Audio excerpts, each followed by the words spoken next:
Welcome to the Marvelous Middle Age Podcast, where we are building a community of people who are in the midst of midlife, sharing our stories and learning from each other along the way. Each week, I'll have a guest join me to discuss a topic that impacts our lives and touches on some aspect of midlife. We'll discuss relationships, transitions, health and well-being, parenting, careers, and more. My goal is to encourage and support you and help you thrive as you navigate this adventure of midlife. Join me here each week for the Marvelous Middle Age Podcast.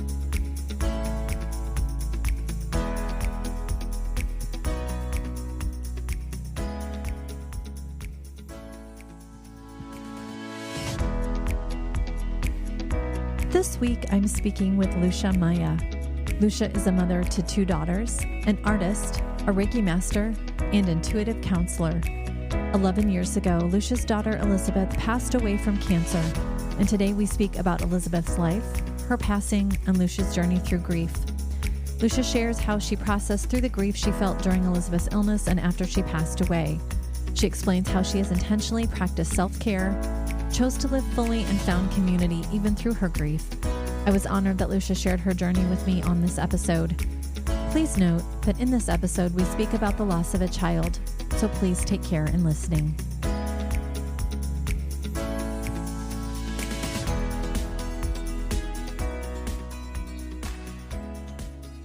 Lucia Maya, welcome to the Marvelous Middle Age Podcast. Thank you. I'm so glad that you're here. Yes, we were talking before we started to record, and you are in Hawaii and have this stunning view behind you. I'm jealous. I said to you, are you on a screened-in porch or something, a deck or something? And you're like, no, this is my dining room. And it's just beautiful. It's gorgeous. Yeah, thank you. I'm really lucky. I live on Maui and I live up on the mountain, actually. So the view out here is it's very, very green. It's beautiful right here. Stunning. Yes, we're on Zoom because I'm in Iowa, you're in Hawaii. So obviously we can't be in person. Although, me flying out to Hawaii to record would have been really cool. But I love the view. So it's absolutely beautiful. Listeners can't see it, but just be assured it's gorgeous. It's absolutely gorgeous. Well, I'm so excited to have you on the podcast. Before we get into our topic today, would you take a moment to introduce yourself, tell the listeners what you do, about your family, and who you are? Sure. I'm happy to. I'm happy to be here. Thank you for inviting me. So my name is Lucia Maya, as you said. I'm 60 years old now. So probably a little past middle age, but I feel like I've always been looking forward my whole life to being this stage of life. I am the mother of 2 daughters. My younger daughter is 31 now and lives in New York City and is a brilliant writer and works in TV. And my older daughter, her name is Elizabeth, and she died 11 years ago when she was 22 years old. And she was also a brilliant writer, oddly enough. And so I feel her very much with me in spirit. Yeah. And besides being a mom, I am also an artist. I do pottery and hand-thrown pottery. And I've also been a Reiki practitioner, Reiki master for over 20 years and do intuitive guidance and counseling and work with energy healing. So have a lot of different hats I wear. I love it. I love it. I have a friend who is a Reiki master, and I had Reiki when my mom had cancer. She did some Reiki on my mom, and it really brought a lot of peace to my mom. She had stage 4 cancer, and it was just incredible. And so my mom was like, you need to try this. And I was like, I don't know, And it was the most incredible experience. The thing I remember was that I was laying back, and Jessica, she was one of my very first podcast guests that I had on. She was doing something, and all of a sudden I could feel my breath started to change, and it felt like my body was, I was in my body, but it was all about this breathing change and this peace that I'd never really felt before came over me. It was the most amazing experience. And I know, in my mom's journey, she, passed 5 years ago, and that Reiki was so helpful for her in those really tough days. And so I can absolutely attest to the power of Reiki. It's amazing. Yeah, that's really wonderful to hear. I think that's exactly what most of the people I work with say, is that it's so deeply relaxing and it brings so much peace. And I really believe that's where a lot of healing happens, is when we're able to drop into those sort of in-between states between waking and sleeping, and where the body does the healing itself.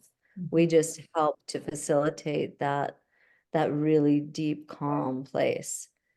It was So amazing. I'm glad you got to experience that. I am Reiki. If you haven't tried Reiki, folks, give it a try. It's amazing. Well, I'm so glad you're on today. We met through our mutual friend, Brooke Auchincloss, who is also on the podcast this season.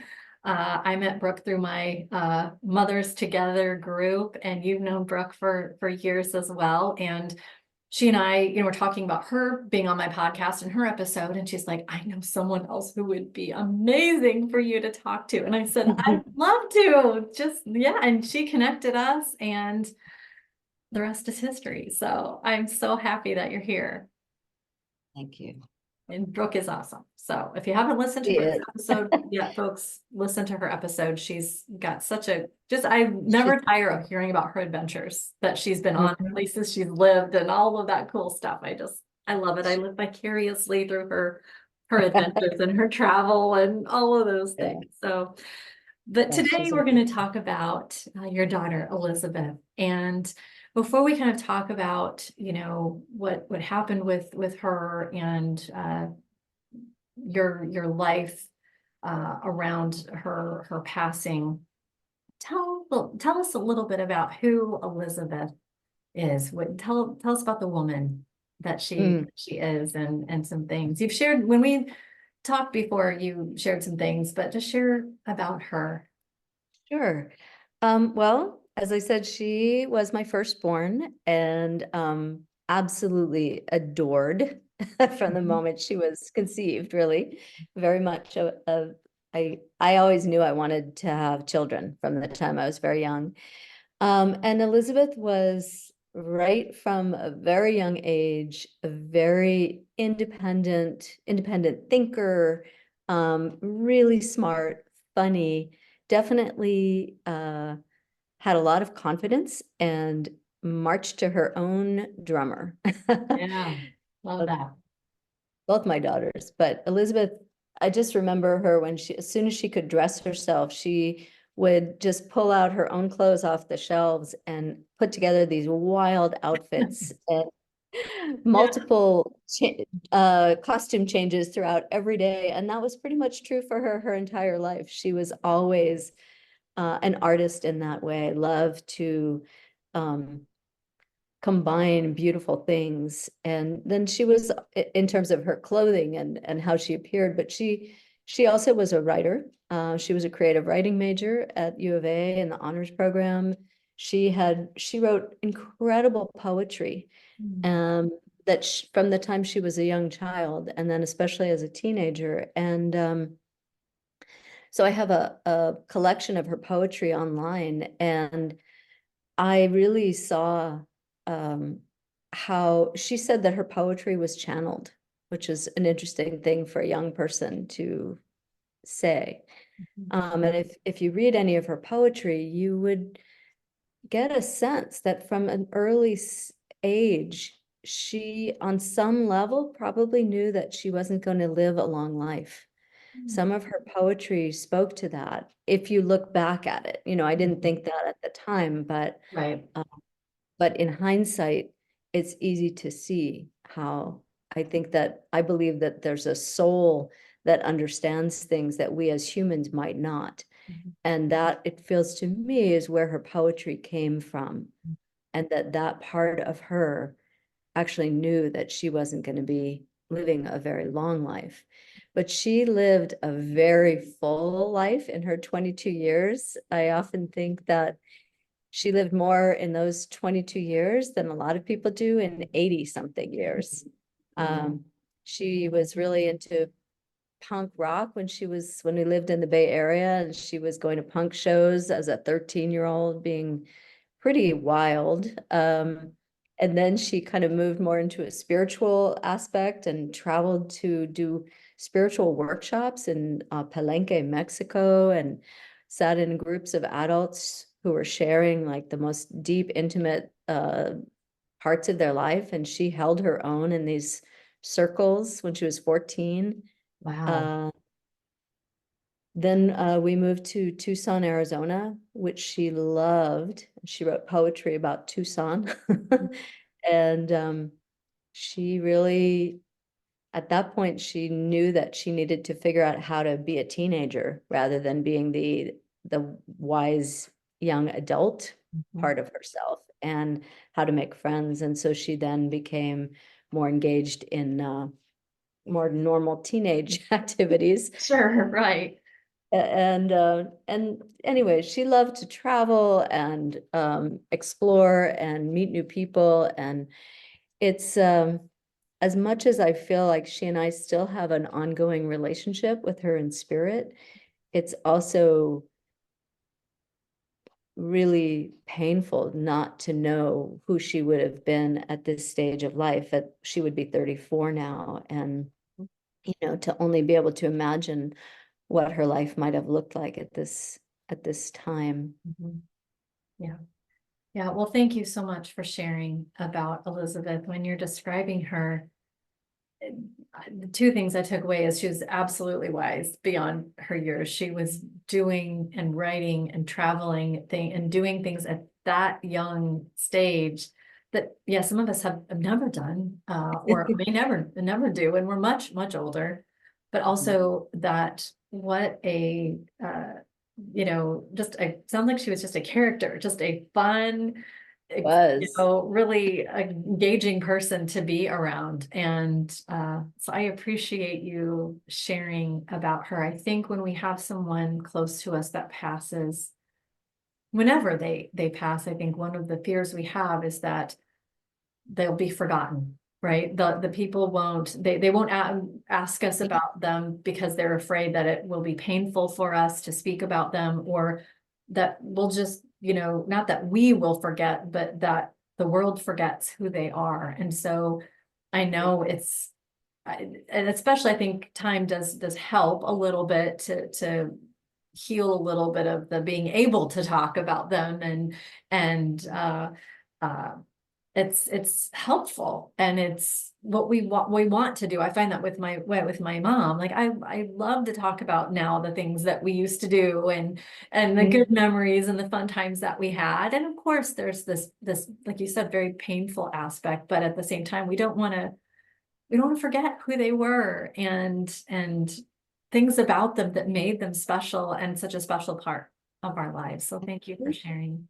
Oh, thank you for asking, because I agree. I think that is, sometimes people are afraid to ask you about your loved one who died because they think, oh, I don't want to make her sad. I don't want to remind her. Mhm. But of course, for those of us who have loved ones who died, we're never not thinking about them, Right. especially with a child who died. And I Absolutely. think about her as much as I think about my living daughter. And so I love to be able to share stories about her. And I know that was one of her fears that she was able to verbalize when she knew she was dying. She was afraid that she would be forgotten, not by me, but by the world. And so that's part of why I did create a blog and shared her writing, and would love to do more of that. Yeah. Absolutely. And I will link that in the show notes as well, so that folks who are Yeah. interested in reading about your journey and her poetry can access that and take a look at that as well. So Yeah, I completely agree with everything that you said. We do want to share and talk about our loved ones, and um it's important, for us, but for the world to know who they were and about their lives. So you mentioned that Elizabeth passed away from cancer. Can you tell, again, to whatever level you're comfortable, kind of what happened there? How was she diagnosed? What was that journey, part of the journey, like for you? Sure. So she was 21, had always been completely healthy, like literally probably never, been on antibiotics more than a couple times in her life. And she was at U of A, as I mentioned, in Tucson, and started having this strange symptoms of some swelling in her neck and her upper chest. And she went to the Student Health Center several times, and they kept really dismissing her. And I think it was a combination. I think you hear this often with, especially with females, but young women. They basically just kept telling her, oh, it's allergies, this one doctor she was seeing, and sending her home. And then maybe after she'd been already 3 times, she called me one day. I remember she called me and she was crying, and she never cried. And she had a very high pain threshold, and she was in pain. And I said, okay, I'm meeting you. I'm going to come with you to the health center. And we went. And by the time I got there, she'd seen a different doctor who knew immediately from looking at her, because of the swelling in her face, he knew exactly what was going on. And he didn't tell her, he just told us to get to the emergency room. But she was diagnosed that weekend with non-Hodgkin's lymphoma. So we were in shock, and she had a tumor in her chest that was the size of a fist. It was quite large at that point. Yeah. So she started chemo treatments right away, and she was given a really good prognosis. That's actually not a kind of cancer that usually affects younger people. It usually affects older men. So it was kind of a strange, I mean, it was strange in lots of ways, but that Yeah. was one of. But they told us that she had a really good prognosis, good chance of complete recovery. She went through 6 chemo treatments, and she stayed in school. She got straight A's. She only told her professors, but she didn't tell most of her friends during her treatment. She really wanted to be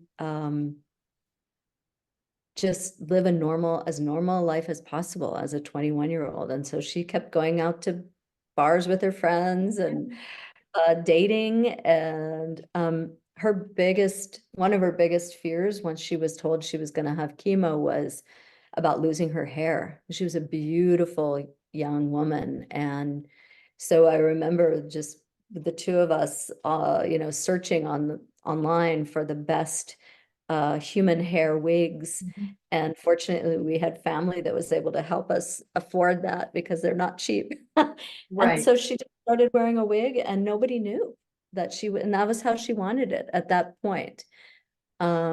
So she managed to get through chemo and get through school with straight A's. And by her 5th treatment, we were told she was in remission, and everything looked great. This was over from November of 2011, and she finished chemo in March of 2012. I think it was March. And everything looked great.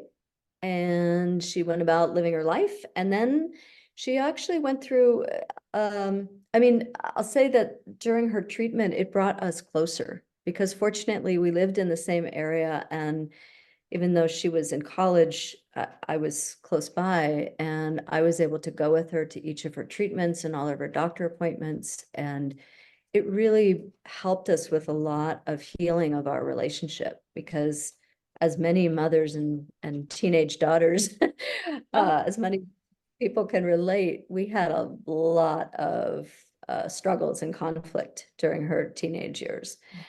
And so that time for us was really necessary for the healing that we were able to manage to have. And then when she had finished her treatment, she then wanted to tell people. And then she stopped wearing her wig for a while. And just, as her hair was growing back, she was comfortable going out with no hair. And we actually did a photo series with a friend who was a photographer. And some of them were with her wig and some of them were with her bald. And she was completely beautiful either way. And I love that she was willing at that point to share more of what she'd been through. And then in June of 2012, she started having headaches. And she'd never had headaches before, but we just thought she was having migraines. And she started, again, reaching out to doctors, including her oncologist. Nobody thought it was related to the cancer. And she was being given different, this was over about a week. It was quite severe, the pain. And finally, a doctor friend of ours said, let's get her to the emergency room. She needs to be seen. And they did a CT scan and found that there was a tumor in her brain. So the cancer in 3 months had gone from not being detectable to having spread to her brain. And from that point on, they tried a different kind of chemo treatment, which was not successful. And then they tried to do a surgery to remove some of the tumor in her brain, and they were able to remove some of it, but not very much. And from that point on, there really was no more treatment. She ended up in the ICU for a time, and I'm going to share this part of the story because it feels really important, which was that I still was in this mother bear kind of mode of no matter what, we're going to try it, And in addition to chemo, she'd been doing some alternative treatments as well. And of course, I was giving her Reiki the whole time. But we were doing some trying different diets, all kinds of stuff, working with a naturopath, oncology naturopath, as well as the Western doctors. And so when she was in the ICU, even though she had had this surgery and then she was on a ventilator and then she had a stroke because of the trauma to her brain, and all of this was going on, and the doctors were still saying, well, we'll just try radiation next, and then we'll try, she'll need physical therapy because of blah, blah, blah. They just keep going on their train. And one night, this was only over matter of a few days, but one night a nurse in the ICU said to me, she said, I thought I heard your friend talking about you maybe considering hospice.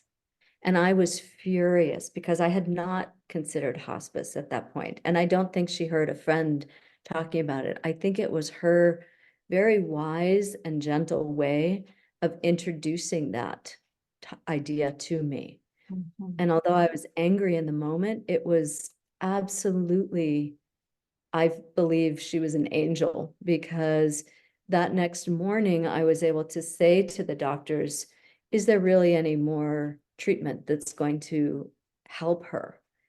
And then they were able to say, when I asked them directly, they said, no, there really isn't. And I said, then I want her to come home. And I had to, basically within 24 hours of that conversation, she was in my home. And this was what she wanted too. I was able to ask her, of course. And when I told her that they had said there was no more treatment, she told me that she was relieved. And I told her I understood. And she said, oh, I'm so glad you understand. I was so worried you'd be angry. And I said, no, of course not. I don't want you to be suffering. And so she came home to my home in hospice care, and that was the end of July 2012, and she died September 23rd, 2012. So we had 2 months of her at home in hospice care, and it was as painful and heartbreaking as that was, and I don't mean to minimize that at all. It was devastating. but it was also an extraordinary time. I felt like we were just embraced with love and grace that was beyond anything I've ever experienced before or since. Yeah. And it was really an extraordinary time. So I feel grateful for that, that we had that time together and that I was given that time to say goodbye to her. Yeah. Yeah. Not everyone gets the gift of, and again, not minimizing, No, but it is a gift to be yeah, able to get to say goodbye. it is. Some people don't get that opportunity. And for those of us that have lost someone in this way, that gift of the time, even if it's very short, to have that is just, yeah, it's really incredible. It is. You were talking about that mama bear instinct, and I think as moms, when our children are hurting, and in your case, your daughter was, very, very ill, our instinct is to, well, yes, we are going to do everything within human capacity, within medical capacity, anything we can do to save our child. I mean, that is our gut instinct as parents, and I think especially as mothers, that we are going to do everything. And the fact that that nurse in that moment had that, whatever that was, came over her to share that in that way with you, and you received it, Mhm. And it gave you that, whatever you needed, the peace, the knowledge, the information, because your daughter was probably already Mhm. there, and like you Yeah. said, she said, I was afraid you were going to be upset. And it's like, I'm not now, but gosh darn it, if it would have been presented to me a different way, maybe I would have been, and so that's a Right. gift too, Right. And she could have ended up just staying in the ICU for a long time if we hadn't known that. And it was for her, such a distressing environment. It was so Yeah. much better for her to be able to come home Mhm. once we knew there was no more treatment. And yeah, I think that well, I also want to get to talk about our relationship and what the grief process has been Yes, like. please do share that. I would really love for you. That was kind of my next question, was talking about that grief, that process, that relationship.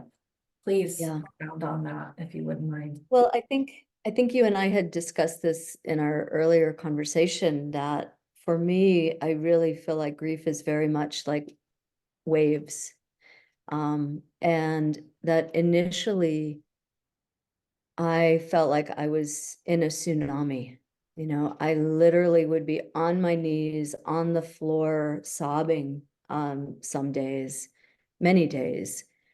And I just had to surrender to it. The power of the grief was beyond my resistance. And I knew that I needed to allow it to take me, really, in the way that a wave can, and to not resist it. Early on, I would feel my daughter's presence in many ways, but one of them was through music. She and I had certain songs that we both loved, and I would play Pandora on shuffle. I have many stations on Pandora, and they would be like, so there were hundreds of possibilities or thousands of possibilities of songs. But often I would just say to her after she died, I need to know you're near me. I need to feel you. And one of those songs would come on immediately. Mm. And often it would be a sequence of songs of her letting me know. That was one of the ways I felt she let me know she was with me. And I remember just dropping to the floor and sobbing in gratitude and in heartbreak, and just, it was so deep and so intense, that grief, those early months, really. And then for me, at least, with time, the grief never goes away when you lose a child, but the waves become less enormous. Mhm. They become more where you feel like at some point you realize, oh, I'm not getting taken under by them. I'm actually able to keep my head above water a little bit, even though I'm being taken by this wave of grief. And you realize that they're not coming quite as often, and they're not maybe pulling you under as deeply. And the recovery time is not as long as time goes by. And I still get hit with these waves of grief 11 and a half years later.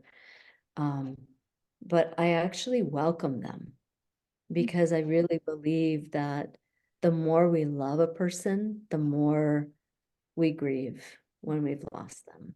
And I I still love her, and so I will still grieve her. Um, And I think that I also knew from my work, I've been studying with different spiritual teachers, and I've been a, a healing practitioner for many years before she got sick. So I knew some of the things that I needed to do for myself to make sure that I stayed well physically, mentally, emotionally after her death. And so part of that was really a non-optional self-care Yeah. practice that I put into place for myself. That first year, I saw a practitioner at least once a week to take care of myself. And I remember I would get acupuncture or kind of massage or some kind of energy work just to maintain my balance while I was deep in that stage of grief. And I also found the work of Byron Katie to be immensely helpful. It's a practice of really just looking at what the stories are that we're believing about something and questioning the story, knowing that it's the story about something from the past or about something from the future that creates the suffering that we experience always. And if we bring ourselves into the present moment, we're always truly okay. And I know that's simplifying things a lot, but it really helped me. Even while Elizabeth was in the stages of dying, recognizing that sometimes I would get pulled into a story in my mind of the story that this shouldn't be happening. And then I would realize I'm sitting with her right now. She's alive right in front of me. I could be present with her and not be in that story. Mhm. And it really helped me to be present. That's And even after beautiful. she died. Yeah. Yeah. And I think it's So I, easy for someone going through what you were going through to put yourself absolutely last at the bottom of the list, right? In terms of care. And you chose, you know, to not do that. And again, doesn't minimize it, doesn't take away from all of the difficult aspects of it.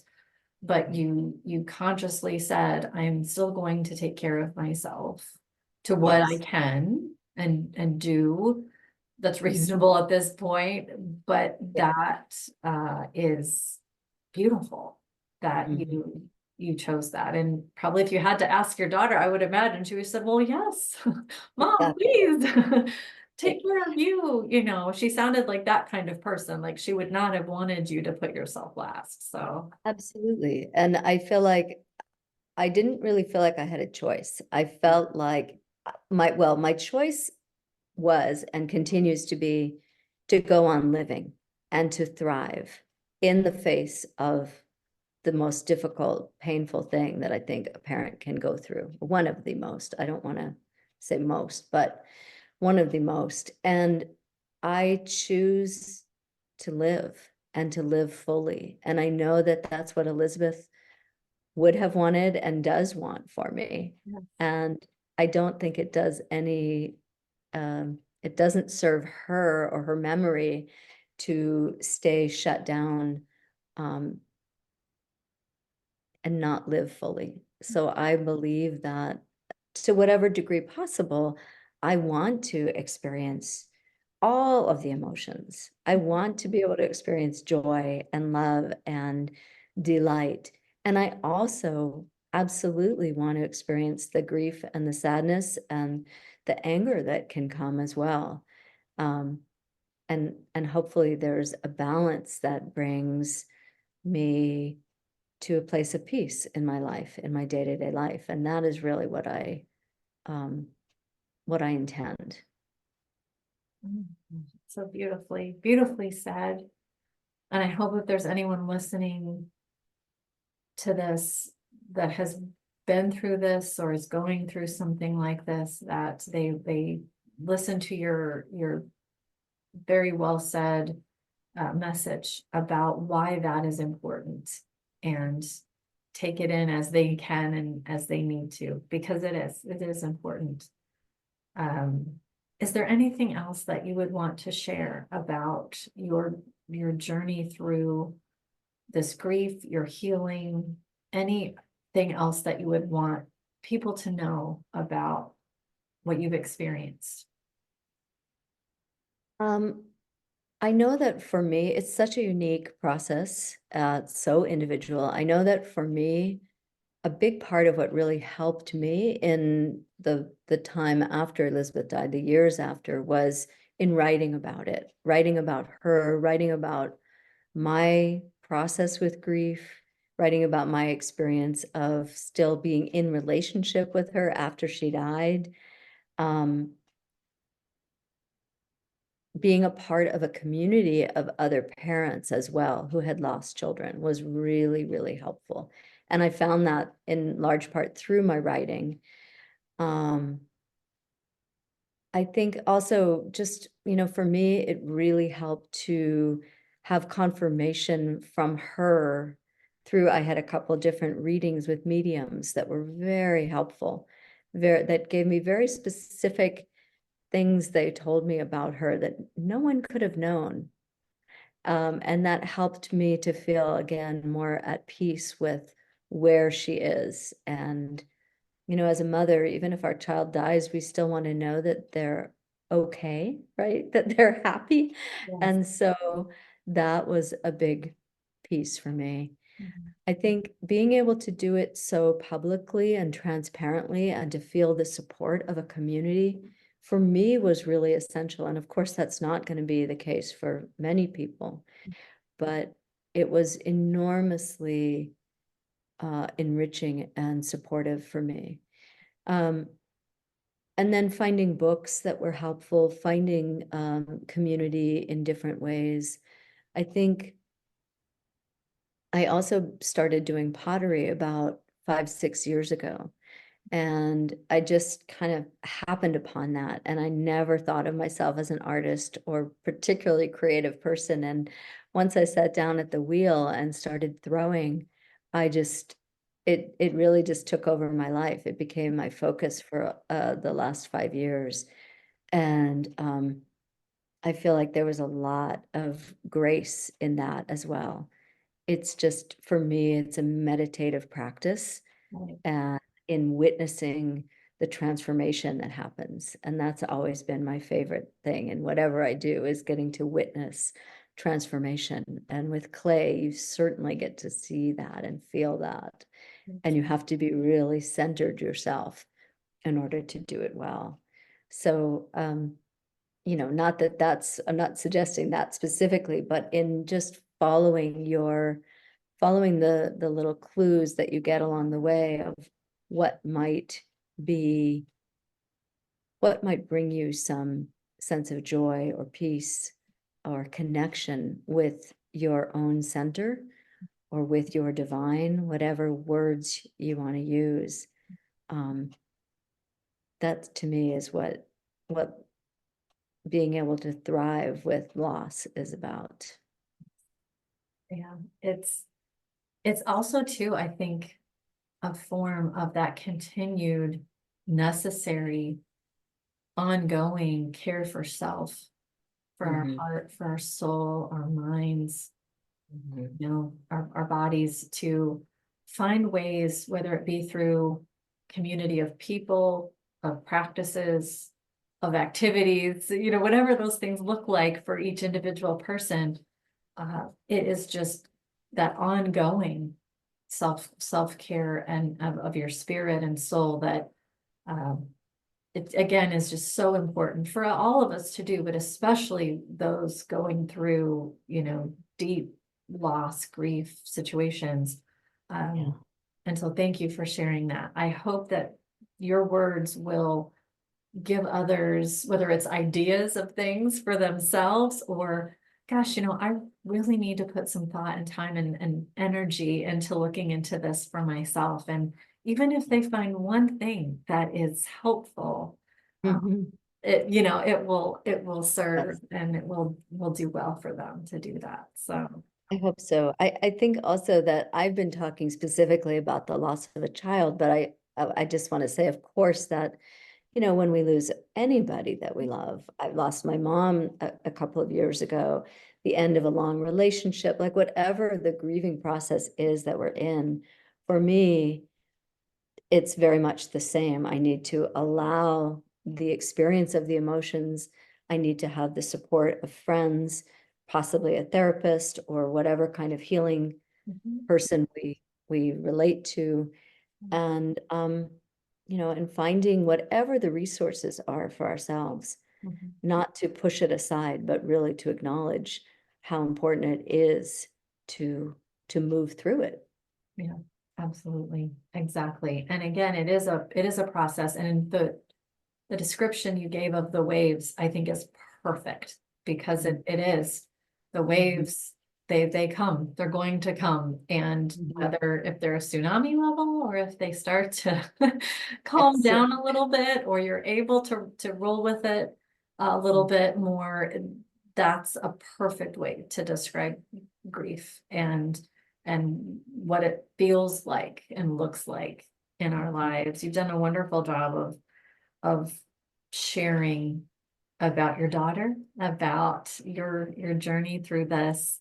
Um, and I so appreciate it because I know others listening are going to be blessed by Oh, this. They're thank going to hear your words and they're going to be blessed. And I think that's the power in sharing our stories, that there is going to be someone out there that needs to hear what you're saying. And so you being open and willing to share, and I just appreciate it so much. It's amazing. Thank you so much for doing that.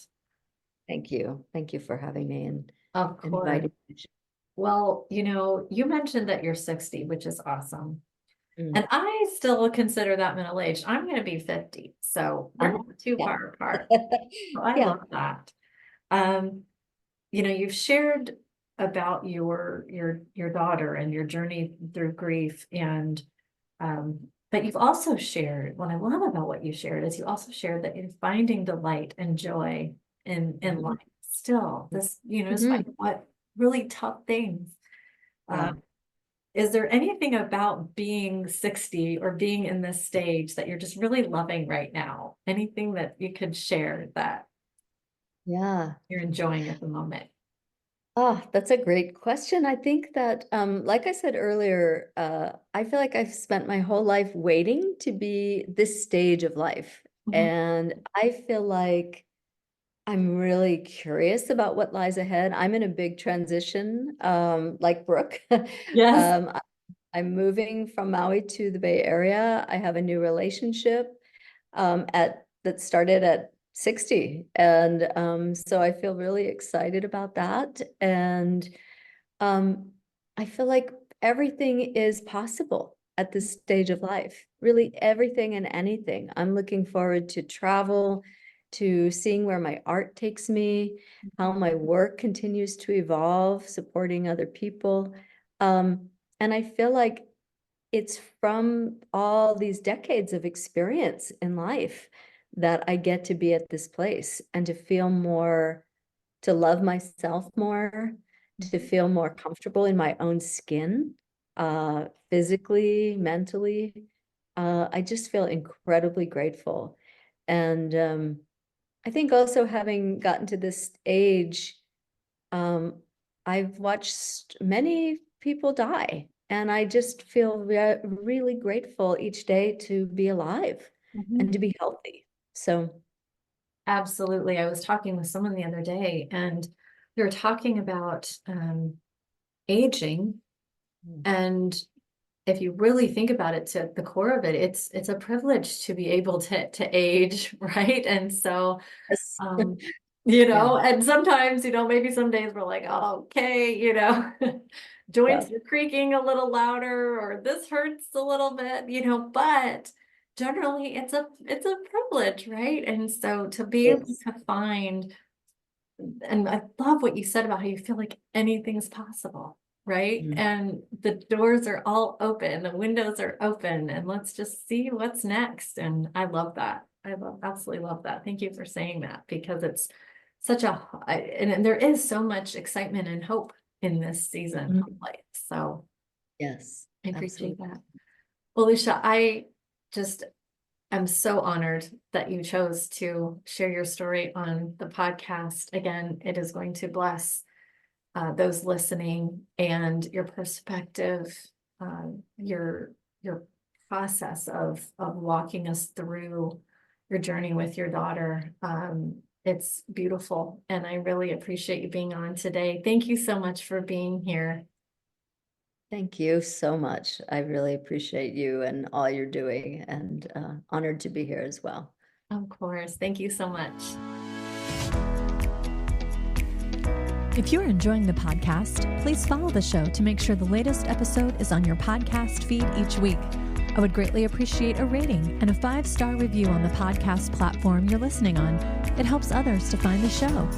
If there are topics you'd like me to discuss on the show, please email me at themarvelousmiddleagepodcast@gmail.com or direct message me on Instagram at Nicole Stute. Thank you for listening.